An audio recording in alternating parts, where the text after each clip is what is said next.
Looking at how the respective political parties use social media, which were the most active? I mean, who were some of the best performers versus the worst?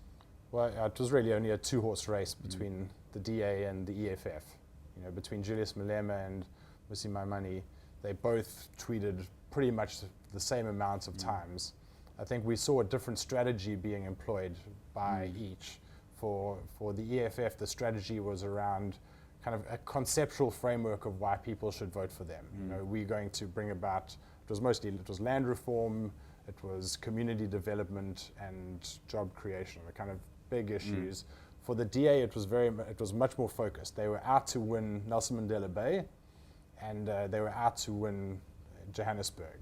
And so their focus was around, okay, how do we leverage these two strategies to try and win those people? So they would then, they kind of leveraged their Western Cape success, if you can call it that, to say, look what you did in the Western Cape, let us come and do that in your municipality. And so far more geographically focused, whereas the EFF was kind of more just wanting to raise the tide for the whole party across the country, which we saw the DA doing years back. But the EFF kind of needed to do that to gain their voter base. And the ANC was just reactive. They almost came out just needing to put out fires. And I think from a social media perspective, it showed almost a lack of strategy and a lack of just political decisiveness on how are we going to win in this election. So there was a lot of mudslinging, going on between the different leaders. But if we cut out the negative conversation and we look at who was actually kind of trying to drive the narrative forward and not just drag everybody else backwards, I think the EFF and the DA certainly were leagues ahead of anyone else. Well, that was going to be my next question. I mean, how much of the sort of party correspondence was mudslinging? How much of it was brand building, which seems to be a more effective strategy in terms of gaining votes? Shucks, it's hard to say.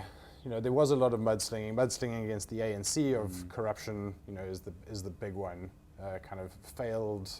You failed at leadership for 20-something years, and then back at the DA, it was you're a white party. You don't care about the black population. A lot of just the usual kind of rhetoric that everybody's so used to. How much of an effect it had, I'm not sure. I think the EFF, they had very little negative conversation actually about them. And I think what they did well was just to build on the positive. They don't have anything that they can reference in the past to say, look what we did. And likewise, they don't have anything which others can reference to say, look what you did, because they haven't been in a position of leadership yet. And so they actually, I think, probably stole the most amount of votes from the ANC. I don't know that by any factual base, just from what we saw on social media. And that I think is playing out now, because of how they did that and what we saw on social media, it means they can't go into a coalition. Well, I'd be very surprised if they go into a coalition with the ANC, because they're going to be betraying the very positive sentiment which they evoked in people to want to go and vote for them in the first place, which is we need a change, don't vote for what you're used to. Whereas for the DA, that's been their kind of tune all along, so they can basically go into a coalition with anyone. They just need to kind of, when the rubber hits the road and they get to exercise leadership in a municipality, deliver. If they can do that, then they'll be in the clear. What analytics, I beg your pardon, are you guys doing on the coalitions? I mean, what data have you gathered, and are you guys able to make any predictions around those yet? We're busy looking at it this week, so I haven't been given the okay to say anything by my team yet. But I think what we have seen is essentially those two dynamics. The ANC, if they can get a coalition with anyone, they should go for it. And then from a public sentiment perspective, people have, and we see it in the social media conversations, people have entrusted their vote to either the EFF or the DA. And so to see them go into a coalition with the ANC, they would feel betrayed. To see the DA go into a coalition with the EFF might seem very strange on paper, but actually from the person who's voted perspective, the reason they voted because they want to have good service delivery, they want job creation, and there's a particular leader perhaps which they wanted to see in power.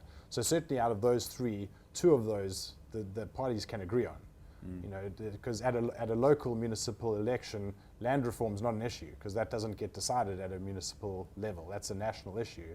And so that'll be debated in Parliament as it has been. But on a local election, the EFF and the DA can agree on kind of the basics. And I think that's actually really good for South Africa right now, is to see two parties with very diverse views come together and say, let's at least fight for the things that we have in common. And that's the conversation we're seeing playing out.